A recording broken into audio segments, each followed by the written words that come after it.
비율이 좀 높으신 편이어서 아마 이것들이 다 기질과 엄마 성향과 그리고 이제 학습이라는 한국의 상황이 맞부딪히면서 아이가 이렇게 조금 스트레스가 좀 이렇게 해결되지 않는 채 계속 좀 유지되어 왔던 것이 아닌가 이렇게 좀 생각이 됩니다. 근데 저는 한 아이의 엄마로서 네. 서영이 엄마가 충분히 이해가 되는 게 아, 우리나라 네네. 교육 현실이 말이에요. 네네. 애들을 기질을 파악해서 천천히 가려고 해도 네네. 다른 엄마들 시키는 거 보면 뒤처질까 봐 불안한 마음을 없앨 네, 수가 네, 없거든요. 네, 네. 이런 면에서 놓치는 점이 있을 것 같기도 네. 하고. 그 안에서 어떻게 중심을 잡고 가기가 네. 정말로 네. 쉽지가 않습니다. 네. 참 어렵죠. 네. 예, 그건 아마 지금 여기 계신 모든 어머니들이 다 공감하실 텐데, 근데 이제 전문가들은 나와서 다 한결같이 뭐라고 이야기하냐면, 지금 초반에 너무 진을 빼면 나중에 후회할 네. 일이 생겨요. 네. 이게 그냥 핵심이에요. 그러니까 초반에 아이를 너무 휘몰아치면, 그러면 아이들이 뭐가 안 생기게 되냐면, 첫 번째 자율성과 주도성이라는 것, 이것들이 많이 훼손이 됩니다. 그래서 이것은 삶의 터전이 되고 기반이 되거든요. 근데 이거를 처음에 당장에 뭐 이렇게 성취를 위해서 이거를 엄마가 딱 계획 세워주고 막 성격은 엄마가 급하고 하니까 막 다 해주고 이렇게 되잖아요. 그러면 나중에 정말 뒷감당이 조금 더 어려워져요. 그래서 지금은 내가 속이 막 바글바글 끓고 그렇더라도 엄마가 손이 먼저 나가면 저는 이제 상담할 때 손을 묶으세요. 그러면 제가 이제 이렇게 얘기할 정도로 이걸 좀 참아라 이렇게 이야기하거든요. 왜냐면 아이는 자기 몫들을 다 해낼 능력들이 다 있다고요. 네. 그래서 가장 중요한 것은 어떻게 하면 스스로 좀 할 수 있고 성공할 수 있고 실패할 수 있는 경험을 줄 거냐 이게 굉장히 중요하다. 그래서 자율성과 주도성을 반드시 보장을 해줘야 된다. 이거를 저는 꼭 좀 강조를 해드리고 싶고 그다음에 두 번째로는 아까 이제 서영이가 제일 낮게 나온 부분이 자존감이에요. 네. 그래서 근데 이게 많이 혼이 나거나 아니면 자꾸 부정적인 평가를 많이 받았거나 너 왜 자꾸 느리니? 예를 들면 이런 것들이 자꾸 어떤 지적을 좀 받거나 이렇게 되면 아이가 이게 자꾸 내가 사랑받는다는 느낌하고 연결이 좀 됩니다. 그리고 유등감과 좀 연결이 좀 될 수가 있죠. 네. 그래서 이 자존감이 이제 자꾸 훼손이 되는데 이렇게 되면 아이가 정말 이렇게 그 정서가 많이 애를 휘몰아치면서 아이가 자기가 아무리 지능이 좋아도 그만큼 발휘하는 것들이 조금 어려워지죠. 그래서 그냥 주렁주렁 지금 열리는 땅콩 열매만 따려고 하지 마시고 빨리빨리 따려고 하지 마시고 어떻게 하면 땅콩밭을 비옥하게 가꿀 거냐. 이게 바로 이제 자존감이거든요. 그래서 이 부분을 어떻게 우리가 좀 가장 초점을 맞춰야 된다. 이렇게 좀 볼 수 있겠습니다.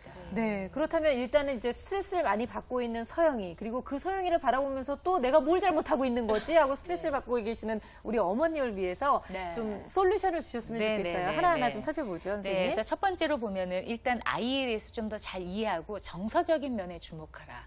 그러니까 지금 어머님이 아이가 좀 느린 기질장으로 좀 느린 것 같고 스트레스 취약한 것 같아요. 이제 그런 말씀을 좀 하시긴 하는데요. 일단 아이가 검사나 이런 걸 전체적으로 해봤더니 아이는 우수한 아이에 속하더라고요.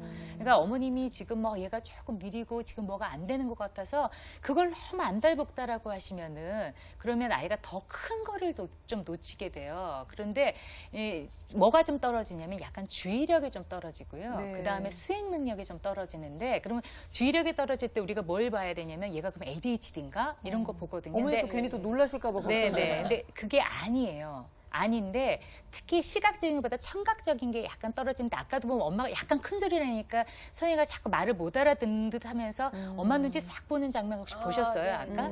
그러니까 이게 뭐냐면 정서가 아이를 확 압도하기 때문에 조금만 자극해도 아이가 이 주의력이 휘청 그리고 그러다 보니까 수행도 휘청 이렇게 좀 되는 것 같습니다. 그래서 어머님이 지금 얘가 당장 뭐 수행을 해내느냐 안 해내느냐 이거보다는 아이 마음이 어떻게 굴러가고 있는가 지금. 그러니까 이 부분을 초점을 맞추지 않으시면 앞으로 서영이가 이 문제를 이게 지금 머리 뽑기는 해결이 된다 하더라도 또 다른 걸로 문제가 이게 전환이 될 가능성이 많아요. 그래서 첫 번째로는 정서적인 면에 반드시 좀 주목을 하시고 자꾸 대화하시고 그러니까 예를 들자면 왜 지금 엄마가 소리 지르니까 좀 깜짝 놀랐어? 엄마도 좀 답답했어. 다시 한번 보자. 예를 들자면. 그리고 네가 지금 이걸 알아듣는 것 같은데 엄마가 좀 하니까 네가 좀 놀랬나 보다. 예를 들자면 이렇게 정서적인 것에 자꾸 아이랑 교류하시려는 노력을 부단히 꾸준히 하실 필요가 있겠습니다. 이게 드릴 수 있는 일본 코칭이에요. 그다음에 두 번째로는 그럼 선생님 지금 말씀하신 것처럼 청각적인 자극이 좀 그렇다 하면 어머니께서 평소에 어떤 식으로 청각적으로 접근하시는 게 더 좋은 거예요? 사실은 이제 뭐 공부나 이런 것들을 좀 시키실 때는 말로 설명하기 하기보다는 적어서 시각적으로. 예, 시각적으로 적어가지고 이렇게 하신다거나 네. 아니면은 이제 뒤에도 제가 좀 설명을 좀 해드리겠지만 간단한 이 청각적인 주의력을 증진시킬 수 있는 간단한 게임 같은 것들이 네, 있어요. 네. 그래서 이런 것 좀 즐겁게 아이랑 좀 한다거나. 그러니까 공부가 겁나.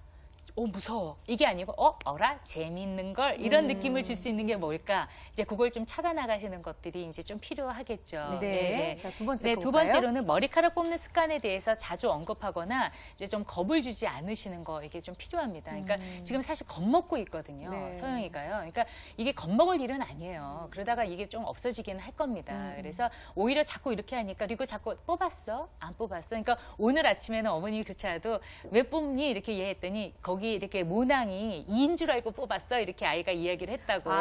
그래요? 네. 귀여워라. 네, 네. 귀엽죠? 그러니까 뭐냐면은 엄마가 자꾸 물어보니까 어떻게 해서든지 살기를 찾아야 되는 거예요.